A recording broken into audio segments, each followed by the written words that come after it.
Hey everybody, welcome back to Las Vegas Locale. My name is Dan, And I'm Adrian. and today is monthly market update day, where we're going to take a look at the previous month's statistics to tell you the story of what's going on in the local Las Vegas real estate market. We actually have a little bit of a unique time for this one because not only are we going to be looking at the previous month's data, we actually have all of 2024 as well. Yeah, it's January, so it's time to go over December and the entire year. That's right. So let's just do a quick breakdown of some of the things that we noticed from the annual housing summary and help people understand what was the story of the year.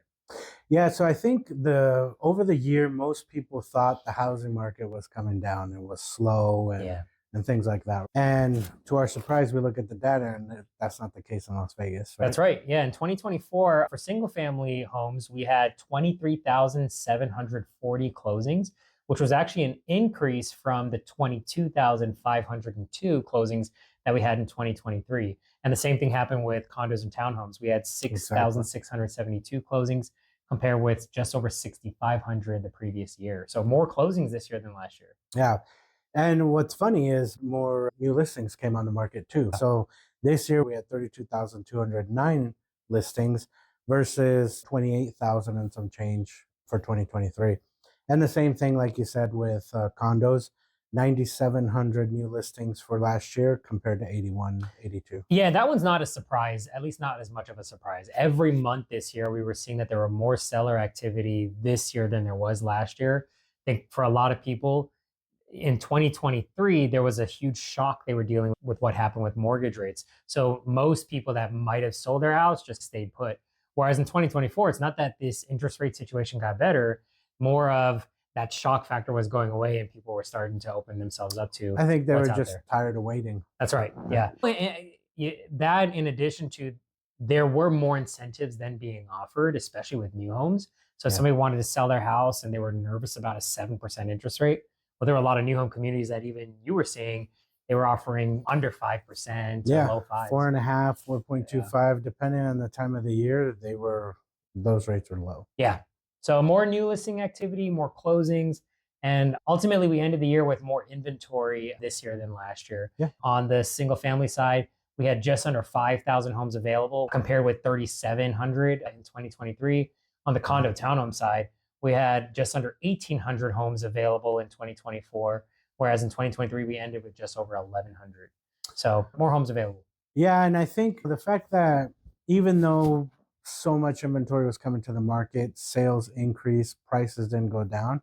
I think that speaks a little bit to how much demand we have, people just waiting in the sidelines. And now that there's more homes available, more people are jumping in.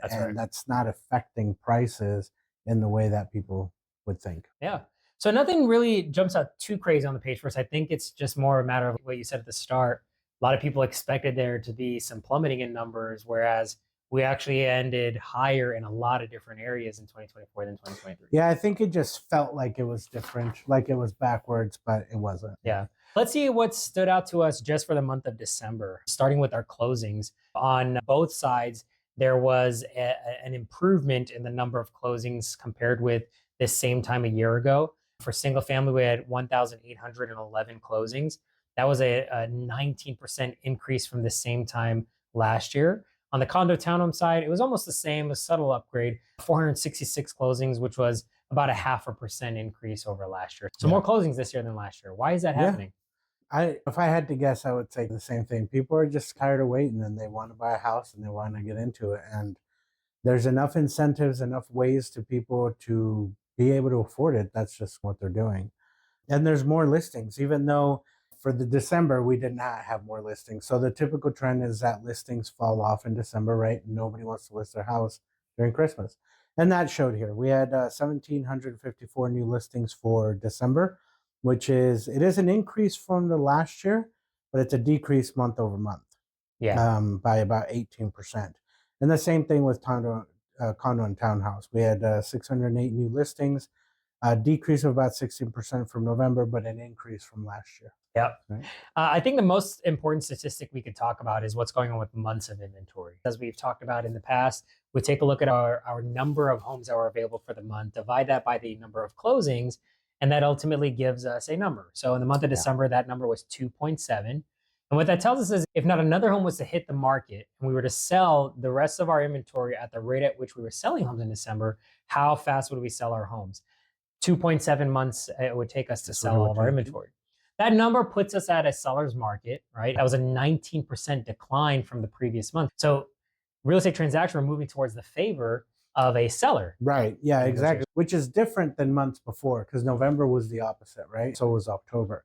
But again, it's not a surprise, right? You had less listings, but you still had people buying homes. That's right. I think that was inevitable. That's right. That's right. That's not necessarily the case with the condo townhome side in terms of the state of the market. Yeah. We have 3.8 months of condo townhome inventory, which is a balanced market. Yeah. Right. It was almost the same month over month, but it's substantially higher months of inventory from the previous year. So what does 3.8 months mean if I'm thinking about buying a condo or townhome?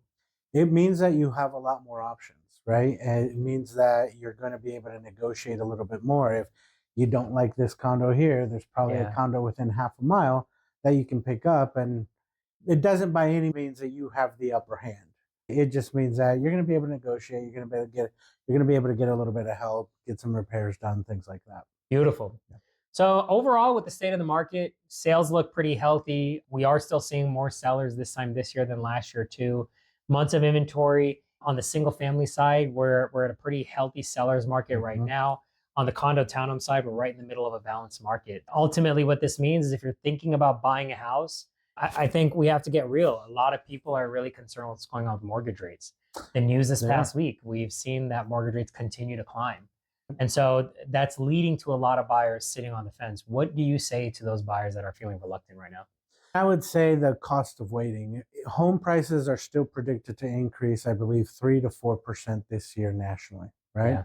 Which breaks down to how much money per month it's costing you to wait when you wait to buy a house.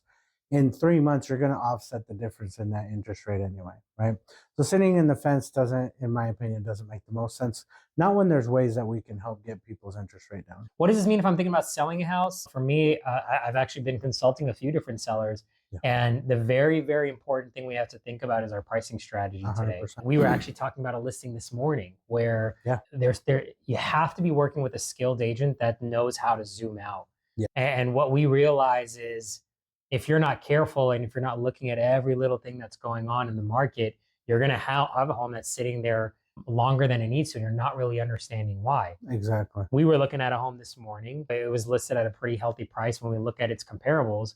But then when we zoomed out a little bit and we looked at from a buyer similarly point of view, price point, similar price point, boom, we quickly found out, oh, this is why this home isn't right. moving. And we're gonna save that for a different time. But the reality is you just have to make sure, number one, you're talking with your listing agent at least once a week. What is going on so you can make pivots in your strategy quickly. And then two, that you're understanding what's going on with new home communities around your home. Because that's one area where people are getting trapped. You put your home on the market for $950, you look right down the street, there's a new home community that's offering brand new homes for $1 million. Exactly. You're not selling your house for $950 at that point. No, you're really not. Right. You have to compete. Well, that's what we have for you, a market update for December, in addition to a quick snapshot of what happened in 2024. Okay. If you like this information, please be sure to check out more of our content and let us know what else you'd like to learn more about. Thank you so much for watching. Thank you.